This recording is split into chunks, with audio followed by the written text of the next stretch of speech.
it chapter by chapter, one bite at a time. So many adventures and mountains we can climb. Take it word for word, line by line, one bite at a time.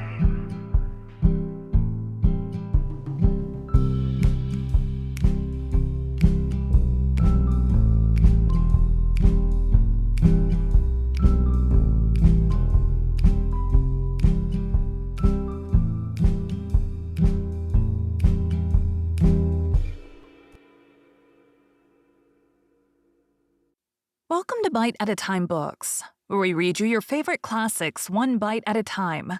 My name is Bree Carlile, and I love to read, and wanted to share my passion with listeners like you.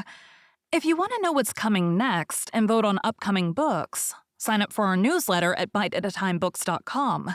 You'll also find our new t-shirts in the shop, including podcast shirts and quote shirts from your favorite classic novels. Be sure to follow my show on your favorite podcast platform so you get all the new episodes. You can find most of our links in the show notes. But also our website, biteatatimebooks.com, includes all of the links for our show, including to our Patreon to support the show, and YouTube, where we have special behind the narration of the episodes. We're part of the Bite at a Time Books Productions Network. If you'd also like to hear what inspired your favorite classic authors to write their novels, and what was going on in the world at the time, check out the Bite at a Time Books Behind the Story podcast, wherever you listen to podcasts. Please note, while we try to keep the text as close to the original as possible, some words have been changed to honor the marginalized communities who've identified the words as harmful, and to stay in alignment with Bite at a Time Books' brand values. Today we'll be continuing Les Miserables by Victor Hugo. Chapter 6. Sister Simplice Put to the Proof. But at that moment, Fantine was joyous. She had passed a very bad night. Her cough was frightful.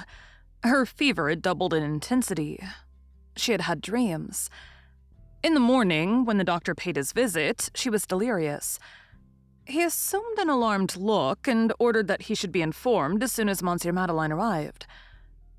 All the morning she was melancholy, said but little, and laid plates in her sheets, murmuring the while in a low voice. Calculations, which seemed to be calculations of distances. Her eyes were hollow and staring. They seemed almost extinguished at intervals, then lighted up again and shone like stars. It seems as though at the approach of a certain dark hour, the light of heaven fills those who are quitting the light of earth. Each time that Sister Simplice asked her how she felt, she replied invariably, "I should like to see Monsieur Madeleine." Some months before this, at the moment when Fantine had just lost her last modesty, her last shame, and her last joy, she was the shadow of herself. Now she was the specter of herself. Physical suffering had completed the work of moral suffering. This creature of 25 had a wrinkled brow, flabby cheeks, pinched nostrils, teeth from which the gums had receded, a leaden complexion, a bony neck, prominent shoulder blades, frail limbs, a clayey skin, and her golden hair was growing out sprinkled with gray. Alas, how illness improvises old age. At midday, the physician returned, gave some directions, inquired whether the mayor had made his appearance at the infirmary, and shook his head. Monsieur Madeleine usually came to see the invalid at 3 o'clock. As exactness is kindness, he was exact. About 2:30, Fantine began to be restless. In the course of 20 minutes, she asked the nun more than 10 times, "What time is it, sister?" 3 o'clock struck. At the third stroke, Fantine sat up in bed.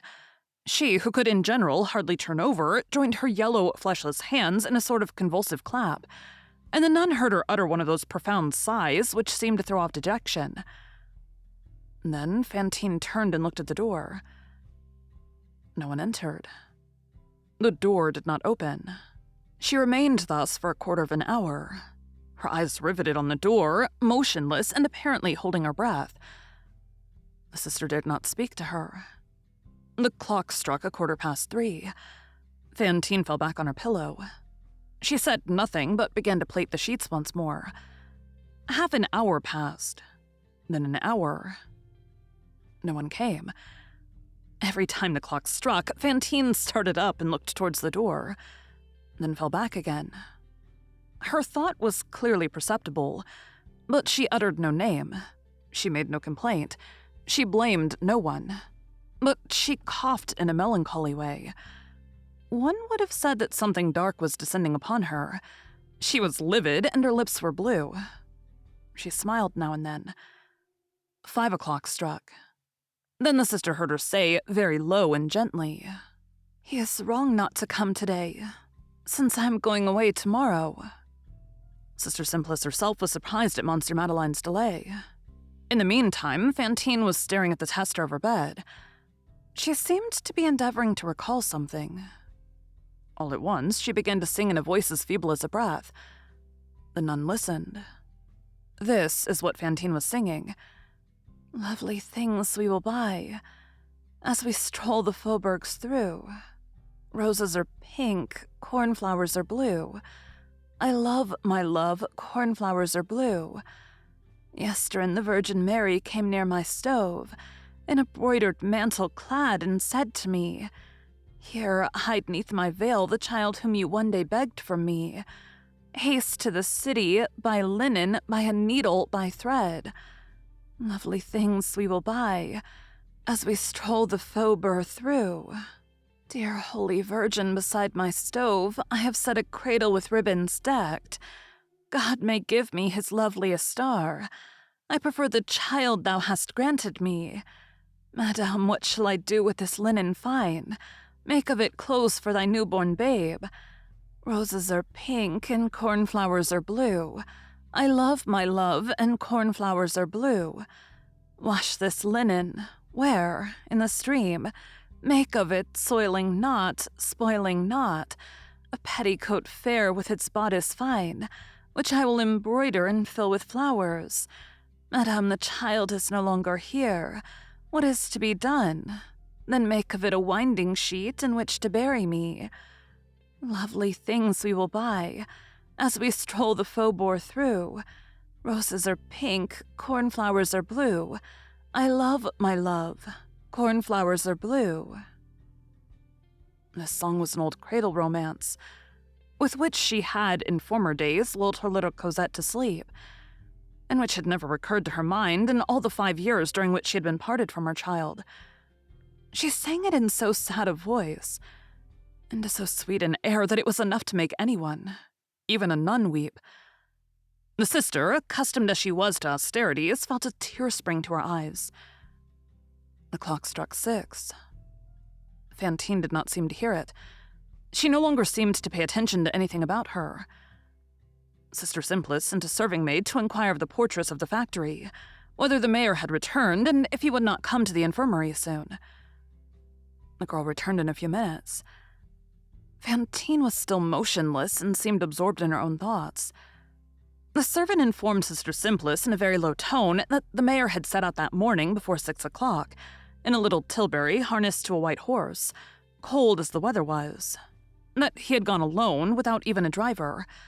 That no one knew what road he had taken. That people said he had been seen to turn into the road to Arras. That others asserted that they had met him on the road to Paris. That when he went away, he had been very gentle, as usual, and that he had merely told the portress not to expect him that night. While the two women were whispering together with their backs turned to Fantine's bed, the sister interrogating, the servant conjecturing, Fantine, with the feverish vivacity of certain organic maladies which unite the free movements of health with the frightful emaciation of death, had raised herself to her knees in bed, with her shriveled hands resting on the bolster, and her head thrust through the opening of the curtains, and was listening. All at once she cried, "You are speaking of Monsieur Madeleine. Why are you talking so low? What is he doing? Why does he not come?" Her voice was so abrupt and hoarse that the two women thought they heard the voice of a man. They wheeled round in affright. "Answer me!" cried Fantine. The servant stammered. "The portress told me that he could not come today." "Be calm, my child," said the sister. "Lie down again." Fantine, without changing her attitude, continued in a loud voice and with an accent that was both imperious and heartrending. "He cannot come. Why not? You know the reason. You are whispering it to each other there. I want to know it." The servant maid hastened to say in the nun's ear, "Say that he's busy with the city council." Sister Simplice blushed faintly, for it was a lie that the maid had proposed to her. On the other hand, it seemed to her that the mere communication of the truth to the invalid would without doubt deal her a terrible blow, and that this was a serious matter in Fantine's present state. Her flush did not last long. The sister raised her calm, sad eyes to Fantine and said, "Monsieur le Maire has gone away." Fantine raised herself and crouched on her heels in the bed. Her eyes sparkled. Indescribable joy beamed from that melancholy face. "Gone," she cried. "He has gone to get Cosette." Then she raised her arms to heaven, and her white face became ineffable. Her lips moved. She was praying in a low voice. When her prayer was finished, "Sister," she said, "I am willing to lie down again. I will do anything you wish. I was naughty just now. I beg your pardon for having spoken so loud. It is very wrong to talk loudly, I know that well, my good sister. But you see, I am very happy. The good God is good. Monsieur Madeleine is good. Just think, he has gone to Montfermeil to get my little Cosette." She lay down again with the nun's assistance, helping the nun to arrange her pillow and kissed the little silver cross which she wore on her neck, and which Sister Simplice had given her. "My child," said the sister, "try to rest now and do not talk any more." Fantine took the sister's hand in her moist hands, and the latter was pained to feel that perspiration. "He set out this morning for Paris. In fact, he need not even go through Paris. Montfermeil is a little to the left as you come thence. Do you remember how he said to me yesterday when I spoke to him of Cosette, soon, soon? He wants to give me a surprise, you know. He wanted me to sign a letter so that she could be taken from the Thénardiers. They cannot say anything, can they? They will give back Cosette, for they have been paid. The authorities will not allow them to keep the child since they have received their pay. Do not make signs to me that I must not talk, sister. I am extremely happy. I am doing well. I am not ill at all anymore. I am going to see Cosette again. I am even quite hungry. It is nearly 5 years since I saw her last. You cannot imagine how much attached one gets to children. And then she will be so pretty, you will see. If you only knew what pretty little rosy fingers she had. In the first place, she will have very beautiful hands. She had ridiculous hands when she was only a year old, like this. She must be a big girl now. She is 7 years old. She is quite a young lady. I call her Cosette, but her name is really Euphrasie. Stop, this morning I was looking at the dust on the chimney-piece, and I had a sort of idea come across me like that I should see Cosette again soon. Mon Dieu, how wrong it is not to see one's children for years, or not to reflect that life is not eternal. Oh, how good Monsieur le Maire is to go. It is very cold, it is true. He had on his cloak at least. He'll be here tomorrow, will he not? Tomorrow will be a festival day. Tomorrow morning, sister. You must remind me to put on my little cap that has lace on it. What a place that Montfermeil is. I took that journey on foot once. It was very long for me, but the diligences go very quickly. He'll be here tomorrow with Cosette. How far is it from here to Montfermeil?" The sister, who had no idea of distances, replied, "Oh, I think that he'll be here tomorrow." "Tomorrow, tomorrow," said Fantine. "I shall see Cosette tomorrow. You see, good sister of the good God, that I am no longer ill. I am mad. I could dance if anyone wished it." A person who had seen her a quarter of an hour previously would not have understood the change. She was all rosy now. She spoke in a lively and natural voice. Her whole face was one smile. Now and then she talked. She laughed softly. The joy of a mother is almost infantile. "Well," resumed the nun, "now that you are happy, mind me, and do not talk any more." Fantine laid her head on her pillow and said in a low voice, "Yes, lie down again. Be good, for you are going to have your child. Sister Simplice is right. Everyone here is right. And then without stirring, without even moving her head, she began to stare all about her with wide-open eyes and a joyous air, and she said nothing more. The sister drew the curtains together again, hoping that she would fall into a doze.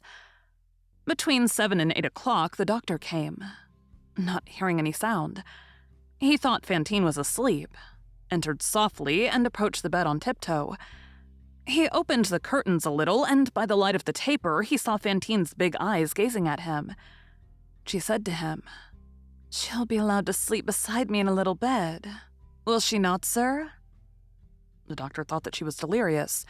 She added, "See, there's just room." The doctor took Sister Simplice aside, and she explained matters to him. That Monsieur Madeleine was absent for a day or two, and that in their doubts they had not thought it well to undeceive the invalid, who believed that the mayor had gone to Montfermeil. That it was possible, after all, that her guess was correct. The doctor approved. He returned to Fantine's bed, and she went on. "You see, when she wakes up in the morning, I shall be able to say good morning to her, poor kitten, and when I cannot sleep at night, I can hear her asleep. Her little gentle breathing will do me good." "Give me your hand," said the doctor. She stretched out her arm and exclaimed with a laugh, "Ah, hold. In truth, you did not know it. I am cured. Cosette will arrive tomorrow." The doctor was surprised. She was better.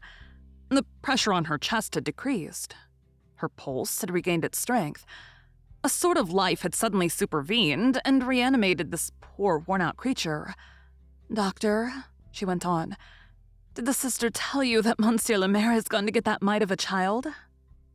The doctor recommended silence, and that all painful emotion should be avoided. He prescribed an infusion of pure cinchona, and in case the fever should increase again during the night, a calming potion. As he took his departure, he said to the sister, "She is doing better. If good luck willed that the mayor should actually arrive tomorrow with the child, who knows? There are crises so astounding. Great joy has been known to arrest maladies. I know well that this is an organic disease and in an advanced state, but all those things are such mysteries. We may be able to save her." Thank you for joining Bite at a Time Books today, while we read a bite of one of your favorite classics. Again, my name is Bree Carlile, and I hope you come back tomorrow for the next bite of Les Miserables. Don't forget to sign up for our newsletter at biteatatimebooks.com and check out the shop. You can check out the show notes or our website, biteatatimebooks.com, for the rest of the links for our show. We'd love to hear from you on social media as well.